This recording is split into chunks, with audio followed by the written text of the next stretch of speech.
Hello guys, welcome back to DMA coding. और आज हम लोग सी प्लस प्लस का लेक्चर 4 कवर करेंगे। आप लोग सोच रहे होंगे बहुत काफ़ी दिनों के बाद वीडियो आ रहा है। बेसिकली थोड़ा सा तबीयत ख़राब हो गया था बीच में। Now I am good well. चलिए अब हम लोग आगे कंटिन्यू करेंगे, सी प्लस प्लस के सारे पूरे कोर्स कंप्लीट करते हैं। आज हम लोग फंक्शंस के बारे में पढ़ेंगे। आज हम लोग क्या कवर करेंगे, व्हाट इज़ फंक्शन, फंक्शन क्या होता है, कितने टाइप्स के होते हैं वो हमें कवर करेंगे। उसके बाद जो फंक्शंस दो टाइप के होते हैं उसको कॉल कैसे होते हैं, जो डिक्लेरेशन होता है उसके बाद उसको कॉल दो तरीके से करते हैं, कॉल बाय वैल्यू के थ्रू, कॉल बाय रेफरेंस के थ्रू। तो वो भी आज हम लोग प्रोग्रामिंग के थ्रू भी देखेंगे कैसे वैल्यूज़ चेंज होता है, वैल्यूज़ चेंज नहीं होता है। और ये एकदम डीप में थोड़ा अच्छा से पढ़ेंगे, कॉल बाय वैल्यू होता क्या है, कॉल बाय रेफरेंस होता क्या है। बहुत लोगों को इसमें कन्फ्यूज़न होता है। मोस्टली लोग गलत करते हैं, मतलब बहुत लोग क्या एक्चुअली क्या करते हैं ना, मोस्टली जो भी है वो लोग रटते हैं कि अच्छा ये ही होता है। रटना नहीं है। एक्चुअली हम लोग को समझना है। अगर आप हम लोग समझते हैं अच्छे से तो कभी भी वो भूलेंगे नहीं। चलिए स्टार्ट करते हैं। सबसे पहले फंक्शन। फंक्शन गाइज आप लोग ऐसा समझ सकते हैं, set of statement which take inputs and perform some action, या कुछ आउटपुट देता है। तो मतलब जैसे अगर आपने जो कुछ भी कोडिंग किया, आपने क्लास बनाया है, उसके अंदर आपका मेन फंक्शन है। आप मेन फंक्शन में ही सारा कुछ नहीं लिख सकते हो। जैसे आपको वहाँ पे एडिशन भी करना है, सब्सट्रैक्शन भी करना है। ये तो बहुत बेसिक एग्जांपल है। जैसे अगर आप कुछ हायर लेवल पे जाते हो, कुछ क्वेरी करना है, आपको डेटाबेस से कुछ गेट करके लाना है, उसके बाद उसको व्यू में दिखाना है, फिर आपको किसी अदर व्यूज़ का इन्फो गेट करना है। तो ये सब चीज़ एक ही आप सिर्फ एक मेन फंक्शन में नहीं लिख सकते हो। तो वो क्या होगा, बहुत ही कम्प्लेक्स हो जाएगा, टाइटली बाउंड हो जाएगा। आपको समझने में भी बहुत प्रॉब्लम होगा। उसके लिए क्या होता है, बेसिकली फंक्शन का यूज़ करते हैं। तो फंक्शन क्या होता है कि हम लोग बना के रखते हैं, और हर एक डिफरेंट डिफरेंट टास्क के लिए एक डिफरेंट डिफरेंट फंक्शन का यूज़ कर सकते हैं, बना सकते हैं। तो मतलब बेसिकली जैसे अगर हम लोग कुछ ऐड करना है तो ऐड का एक फंक्शन बना दिया, तो वो सिर्फ ऐड ही करेगा। आप वैल्यूज़ पास कर दो, उसके अकॉर्डिंग वो ऐड करके आपको वैल्यू दे देगा। ये होता है फंक्शन। फंक्शन का बेसिकली हम लोग इस्तेमाल इस तरह करते हैं। और ये मोस्टली क्या मतलब कोड रीयूजेबिलिटी के लिए होता है। मतलब कोड को बार बार एक ही कोड को रीयूज करना, दैट इज़ लाइक मतलब अच्छा माना जाता है कि अगर आप ऐसा कोड लिखो कि आप एक ही प्रोजेक्ट में अपने कोड को यूज़ कर सको बार बार। वो फंक्शन के थ्रू हम लोग करते हैं। और कोड को ऑप्टिमाइज भी करते हैं बहुत सारा। अगर एक ही मेथड में आपने बहुत सारे कुछ लिख दिया, सारा क्वेरी वहीं चल रहा है, तो आपका ऑप्टिमाइजेशन भी प्रॉब्लम, मतलब क्या होगा कि आपको भी थोड़ा समझ में अच्छे से नहीं आएगा। तो उसको ऑप्टिमाइज करने के लिए फंक्शंस का यूज़ करेंगे तो बेटर रहेगा। तो चलिए, तो सबसे पहले हम लोग देखते हैं फंक्शन डिक्लेयर कैसे होता है। फंक्शन एक बनाने के लिए हम लोगों को सबसे पहले एक रिटर्न टाइप बताना पड़ेगा कि इंटीजर है कि कैरेक्टर है कि क्या है, वॉइड है, किस टाइप का फंक्शन है वो बताएंगे। उसके बाद फंक्शन का नेम देंगे। नेम आप कुछ भी दे सकते हो, ऐड दे सकते हो, स्वैप दे सकते हो, अपना तरीके का। आपको अगर क्वेरी डेटाबेस करके लाना है तो फंक्शन का नाम लिख सकते हो, गेट डेटा करके, गेट डेटा फ्रॉम डीबी, ऐसा भी बना सकते हो। ये हो गया पहले रिटर्न टाइप। आपको रिटर्न टाइप बताना है। उसके बाद फंक्शन का नेम यहाँ पे डिफाइन करना है। नेम के बाद आप ब्रैकेट डालोगे, फंक्शन ब्रैकेट। अब इसके अंदर देखो, अब आपका फंक्शन बहुत टाइप का हो सकता है। पैरामीटराइज फंक्शन भी हो सकता है, विदाउट पैरामीटराइज फंक्शन भी हो सकता है। जैसे आप सिंपली फंक्शन कॉल कर दिए, उसके अंदर आप जो भी लिखोगे वो एग्जीक्यूट करेगा।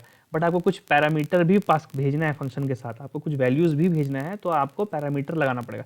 उसके लिए क्या होता है, उसमें आपको डेटा टाइप बताना पड़ेगा कि कौन सा टाइप का डेटा भेज रहे हो आप, इंटीजर भेज रहे हो, कैरेक्टर भेज रहे हो, फ्लोट वैल्यू भेज रहे हो, क्या भेज रहे हो, डबल भेज रहे हो, और वो पैरामीटर का नेम एक्स वाई जेड जो भी है।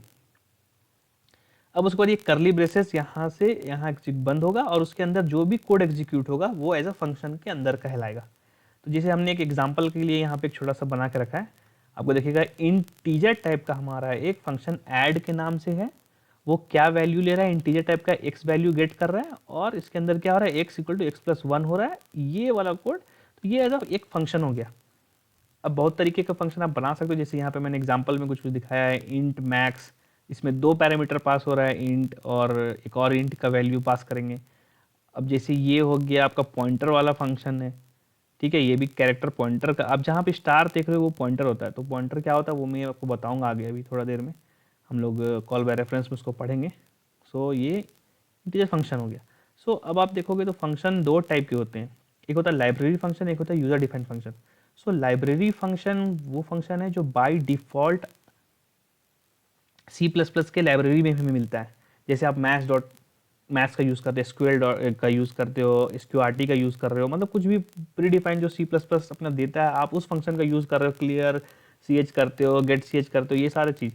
तो ये बाय डिफ़ॉल्ट जो भी लाइब्रेरी में हमें अवेलेबल मिलता है वो फंक्शंस क्या कहलाता है, लाइब्रेरी फंक्शंस। और यूज़र डिफाइंड फंक्शन जैसे भी हम अपना एक फंक्शन डिफाइन कर रहे हैं, जैसे add, subtract, gate data, call, gate update UI, ये सब अपने नाम का कुछ भी एक फंक्शन बना रहे हैं तो वो यूजर डिफाइंड फंक्शन होता है।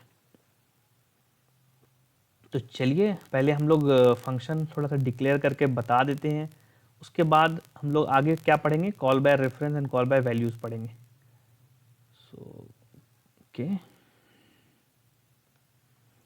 सो चलिए एक हम लोग यहाँ पे अपने प्रोजेक्ट में एक फंक्शन के नाम से एक वो बनाते हैं क्लास, एक न्यू क्लास कर लेते हैं फंक्शन के नाम से, फंक्शन डॉट cpp। तो सबसे पहले हम लोग करेंगे हैश इंक्लूड IO स्ट्रीम, उसके बाद करेंगे हम लोग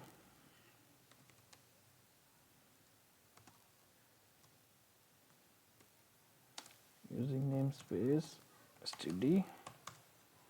अब हम लोग चलिए यहाँ पे एक बनाते हैं पहले अपना मेन फंक्शन, मेन। सो ये हमारा मेन फंक्शन हो गया। सो अब देखिए अगर गाइस हम लोग फंक्शन, ये तो हमारा मेन फंक्शन है जहाँ पे चलेगा, मान लिया हम लोग यहाँ पे करते हैं सी आउट,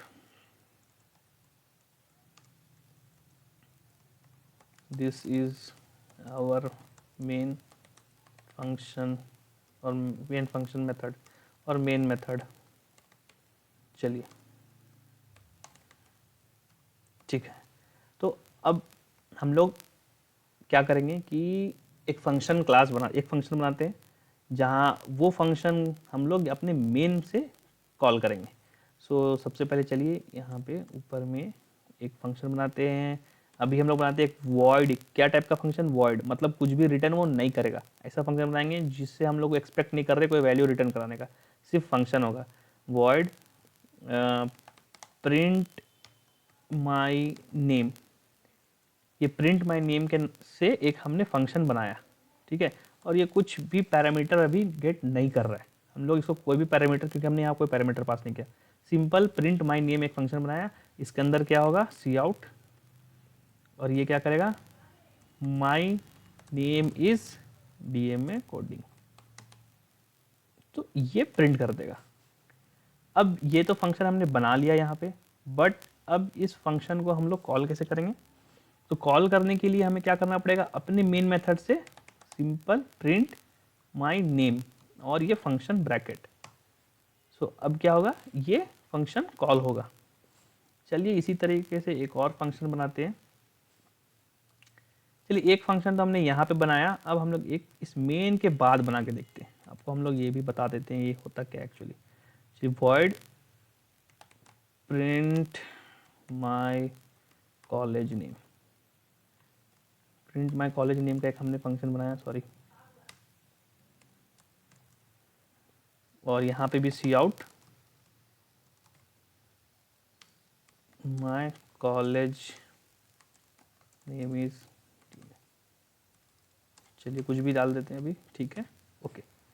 सो अब हम लोग इसको भी कॉल करा देते हैं, प्रिंट माई कॉलेज नेम। अब हम लोग इसको सेव करेंगे और इसे रन करके देखते हैं। F6 दबाते हैं, देखिए यहाँ पे हम लोगों को एक एरर आ रहा है। सो एरर क्या है, CPP line number 13, print my college name was not declare in the scope. So ये क्या मतलब क्या हुआ कि हमने ये फंक्शन तो कॉल कर दिया, फंक्शन का हमने डेफिनेशन भी बना दिया, यहाँ पे पूरा मेथड्स बना दिए, बट ये जो CPP का जो स्कोप है इसके पैरामीटर के अंदर नहीं, इसके बाहर हो गया। सो क्या मतलब इसको वो उसको डिटेक्ट नहीं कर पा रहा है। जैसे अभी क्या होता है, आप प्राइवेट बनाते हो, पब्लिक बनाते हो, ये सारे स्कोप्स वेरिएबल्स होते हैं। सो वो डिफाइन, जैसे अभी आप ऐसे समझ लो कि आप एक किसी कॉलेज में पढ़ रहे हो, उस कॉलेज में पढ़ रहे हो तो उस कॉलेज के अंदर ही आपका वैल्यू होगा, उस टीचर आपको पहचानेगा। आप अगर दूसरे कॉलेज के टीचर आपको कॉल नहीं कर सकते, तो सिमिलर यहाँ भी वही होगा। तो अब इसे हम लोग अब हम इसे कैसे ठीक करेंगे? अगर आप इसको सही करना है तो आप सीधा यहाँ से कट करो, और जैसे हमने ये बनाया था इसके ऊपर बना दो, मेन के ऊपर बना दो, तो वो एग्जीक्यूट कर जाएगा। और अगर आपको वैसा नहीं करना है तो आप ये फंक्शन को यहाँ पे डिफाइन कर सकते हो, स्टार्टिंग में ही सिर्फ फंक्शन डिफाइन कर सकते हो। वॉइड क्या है?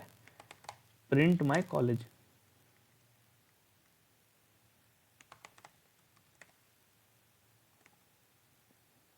College name.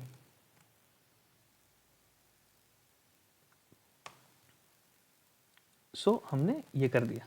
अब हम लोग इसको रन करके देखते हैं।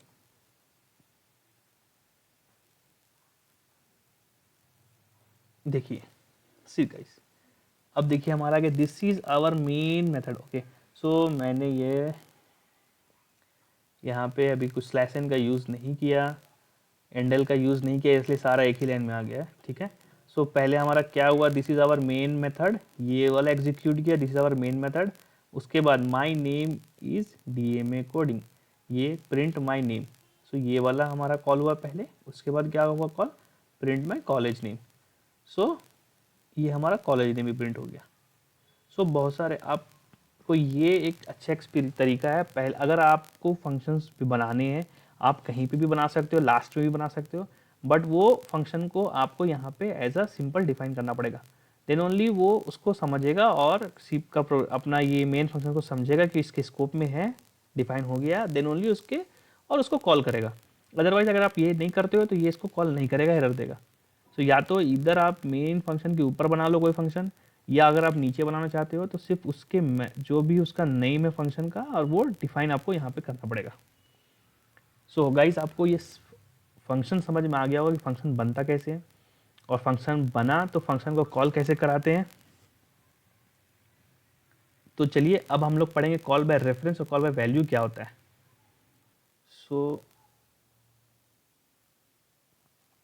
बहुत ही इंपॉर्टेंट चीज़ है, ये टॉपिक है, ये call by value and call by reference. काफ़ी लोग कंफ्यूज होते हैं इसमें, मतलब मैंने बहुत लोगों को देखा है जो मोस्टली कंफ्यूज होते हैं इसमें। सो सबसे पहले क्या होता है, देखिए, जब भी ये कॉल बाय वैल्यू और कॉल बाय रेफरेंस क्या है, जब हम लोग फंक्शंस का जो कॉल कर रहे हैं, फंक्शंस को कॉल करते हैं, तो पैरामीटर में जब या तो वैल्यू पास करके भी कॉल कर सकते हैं, या उस वैल्यू का रेफरेंस भी पास करके कॉल कर सकते हैं। सो दोनों में फ़र्क क्या होता है? जैसे यहाँ पे आप डायग्राम आप देख सकते हो, तो मान लीजिए ये ओरिजिनल वैल्यू है। सो ओरिजिनल वैल्यू अगर कॉल बाय वैल्यू के थ्रू कॉल हो रहा है तो ये मॉडिफाई नहीं होता है, आपका ओरिजिनल वैल्यू ओरिजिनल ही रहेगा। क्यों होता है वो भी बताता हूँ। और कॉल बाय रेफरेंस में क्या होता है, वो वैल्यू मॉडिफाई हो जाता है। सो एक्चुअली होता क्या है कि कॉल बाय रेफरेंस वैल्यू में हम लोग, मान लिया हम लोग x इक्वल टू 10, हमारा एक वेरिएबल x इक्वल टू 10, तो x को अगर हम लोग पास करते हैं किसी फंक्शन में, पैरामीटराइज फंक्शन में, तो अभी क्या हो रहा है, सिर्फ x पास कर रहे हैं, तो x का जो लोकल वैल्यू है x इक्वल टू 10, तो वो लोकल वैल्यू जाता है, और लोकल वैल्यू जाने के बाद वहाँ पे कुछ भी हो रहा है सो अपने ओरिजिनल वैल्यू में रिफ्लेक्ट नहीं करता है। क्यों? क्योंकि हमने लोकल वैल्यू भेजा है बस।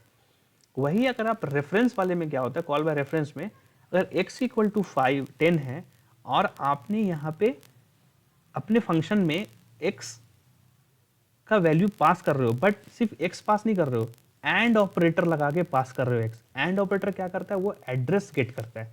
सो अभी क्या हुआ, x इक्वल टू 10 जो था हमारा, x इक्वल टू 10 जब भी हम क्रिएट करते वेरिएबल, सो हमारा जो भी है मेमोरी है, मेमोरी एलोकेशन में क्या होता है कि x इक्वल टू 10 जब भी क्रिएट होता है तो x का एक रेफरेंस वैल्यू भी क्रिएट होता है साथ में।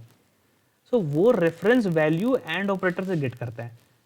सो अभी क्या हो रहा है, वो एड्रेस गेट कर ले रहा है, तो जो भी मेमोरी में एलोकेट हो रहा है वैल्यू, उसका एक एड्रेस भी एलोकेट होता है, तो वो एड्रेस एंड ऑपरेटर से हम गेट करके अगर पास कर देते हैं, मान लिया हमने अपना फंक्शन कॉल किया और एंड एक्स कर दिया, तो एंड एक्स से क्या हुआ, हमारा वो एड्रेस भी गेट कर लिया और उसको पास कर दिया। तो अब दूसरी जगह पे अगर आप x इक्वल टू 30 कर दो, तो अब क्या हो रहा है, वो एड्रेस आपके पास आ गया था, जिस एड्रेस में x इक्वल टू 10 सेव था, अब आपने उसी एड्रेस के वैल्यू को पॉइंटर का यूज करके x इक्वल टू 30 कर दिया। तो अब आपका क्या होगा, x का जो ओरिजिनल वैल्यू जहां पे वो सेव था 10, वो उस रेफरेंस को गेट करके 10 को हटा के 30 कर देगा।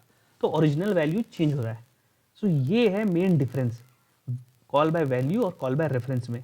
सो आप यहाँ पे देखोगे कि ये मैंने छोटा सा डाल दिया है। सो अब copy of value is pass to the function. यहाँ पे क्या होता है, कॉल बाय वैल्यू में कॉपी ऑफ वैल्यू पास करते हैं और यहाँ पे एड्रेस ऑफ वैल्यू पास होता है। Change made inside the function is not reflected on other function.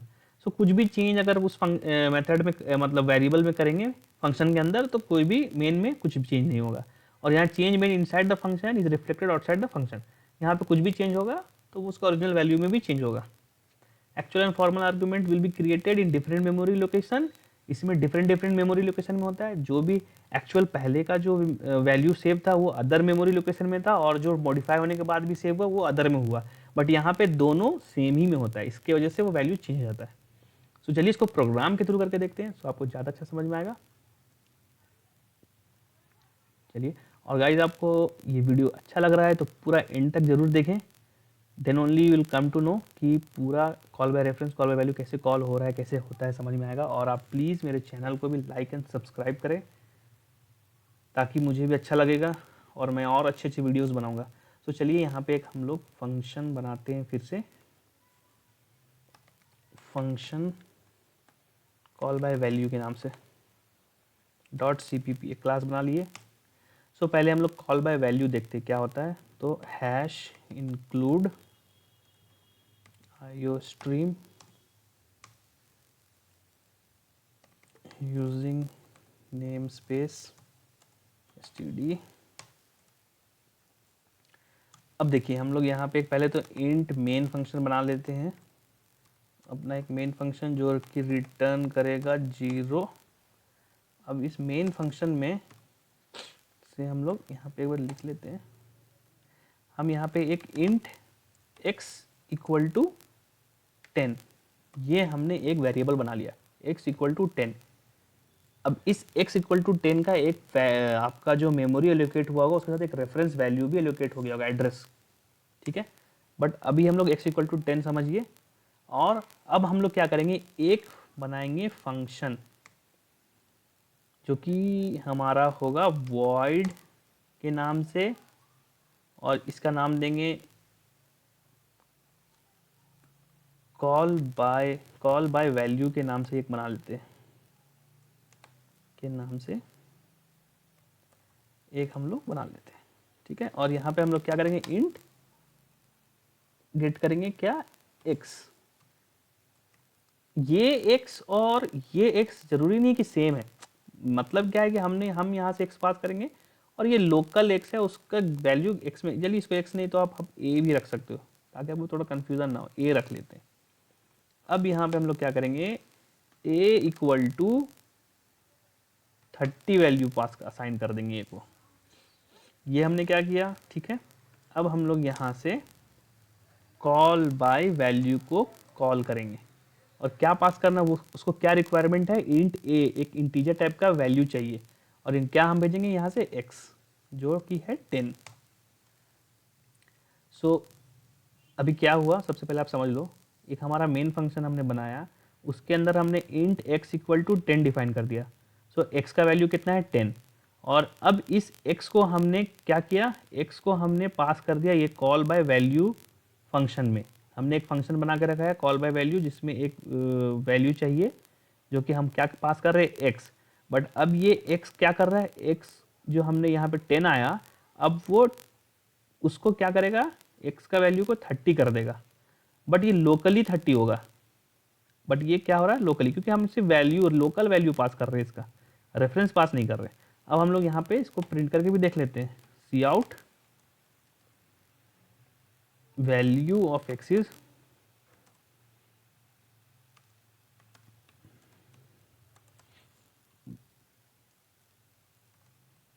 x।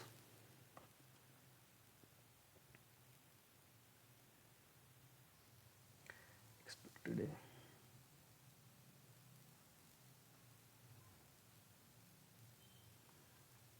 देखें, इंट में ये क्या होगा, what error is coming, expected a view problem colon, हमने कहीं पे कोलन छोड़ा क्या, हमने आयो स्ट्रीम बना दिया, यूजर नेम स्टडी कर दिया, एक वॉइड कॉल बाय ये करके 30, ठीक है, इंट मेन इंटीजर टाइप का हमने बना दिया, ओ सॉरी यहाँ पे रिटर्न 0 में हमने कोलन लगाना भूल गया था, ठीक है। तो चलिए, तो अब हम लोग इसको एक बार प्रिंट करके देखते हैं, फंक्शन को रन करा के देखते हैं क्या होता है।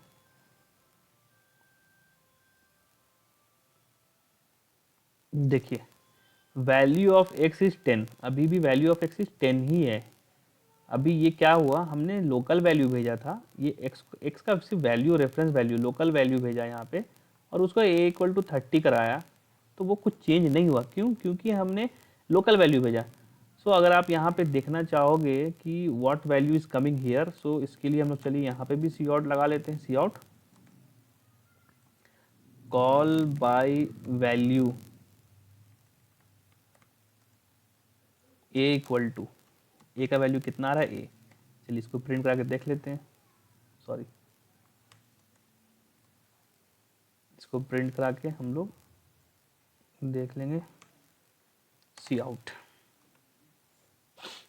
ठीक है। और हम लोग यहाँ पे लगा देते हैं लास्ट में एंडल, अदरवाइज ये फिर से एरर देगा, एंडल एरर नहीं देगा, वो एक ही लाइन में प्रिंट हो जाएगा, एंडल, ठीक है। अब चलिए एक बार इसको फिर से रन करते हैं,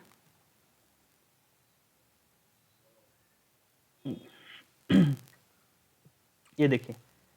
सो सबसे पहले हमारा ये कॉल बाय जो वैल्यू आया, हमने a = 10, तो हमने क्या भेजा था, x का वैल्यू 10 था, तो a में 10 आ गया, प्रिंट हुआ। अब a = 30 हुआ, but then also value of x is 10, हमें ये 10 ही मिला, तो ये है कॉल बाय वैल्यू। तो मतलब वैल्यू आप कुछ भी भेजोगे वो लोकल ही रहता है, वो चेंज नहीं होता, ओरिजिनल को चेंज नहीं करता है। अगर यहाँ पे चेंज हो भी रहा है देन ऑल्सो ओरिजिनल में चेंजेस नहीं होगा, ये था कॉल बाय वैल्यू। अब चलिए हम लोग यहाँ पे एक और फंक्शन बनाते हैं, void कॉल बाय रेफरेंस, ठीक है। तो अब रेफरेंस से कॉल करना है। अब इसके लिए हम क्या करेंगे, देखिए रेफरेंस से जो भी फंक्शन कॉल होता है वो पॉइंटर का यूज़ करता है। सो हमें एक, चलिए हम लोग इंटीजर टाइप का पॉइंटर, अब जो भी वैल्यू हम भेजेंगे वो पॉइंटर गेट करेगा। तो पॉइंटर आपको पता होगा स्टार का यूज़ करके बनाएंगे, ptr के नाम से बना देते हैं, ठीक है। सो ये हो गया पॉइंटर। अब हम लोग सेम अब करेंगे क्या, स्टार ptr = 30, ठीक है। और यहाँ से हम लोग कॉल करेंगे, अभी हम लोग कॉल बाय वैल्यू को कॉल नहीं करते हैं ताकि कन्फ्यूज़न ना हो, इसको कमेंट कर देते हैं, और कॉल बाय रेफरेंस यहाँ से हम लोग उसको कॉल करेंगे। बट अब देखिए गाइस, हम लोगों को यहाँ पे क्या सेंड करना है, पैराम ये इंटीजर का ही फॉर्मेट का एक वैल्यू भेजेंगे, एक्स को ही भेजेंगे, बट ये गेट करेगा कि इसमें पॉइंटर में एज अ पॉइंटर गेट करेगा। सो हम लोगों को यहाँ पे रेफरेंस, जब कॉल बाय रेफरेंस करना है तो एंड ऑपरेटर लगाएंगे और एक्स का वैल्यू भेजेंगे। तो ये क्या करेगा, एक्स का एड्रेस को पास करेगा वहाँ पे। अब हमें क्या होगा, एक्स का जो एड्रेस है, अभी समझ लीजिए कि x = 10 हमने जो डिफाइन किया, तो x का एड्रेस होगा, एड्रेस इज एग्जाम्पल 11001, एग्जाम्पल ये 1001 पे जाके एड्रेस पे सेव हुआ। सो अब जो हम लोग इसके साथ ये भेज रहे हैं x = एंड x करके, सो अभी हम लोग इसका एड्रेस भेज रहे हैं, एड्रेस इज सेंड 1001। अब यहाँ पे क्या हो रहा है, तो यहाँ पे ये क्या हुआ, एड्रेस लिया। सो अब 1001 में जो भी वैल्यू वेरिएबल है उसका वैल्यू था, वैल्यू रिप्लेस हो जाएगा, किससे रिप्लेस हो जाएगा, 30 से। पहले क्या था 10, अब क्या x001 में पहले से क्या पड़ा था 10, अब x001 का ही रेफरेंस है, इक्वल टू क्या होगा 30, तो वैल्यू क्या हो गया, रिप्लेस बाय 30। तो ये ऐसे काम कर रहा है। तो अब आप देखेंगे कि x का वैल्यू यहाँ पे प्रिंट होके क्या आता है। चलिए इसको अब हम लोग कंपाइल करते हैं।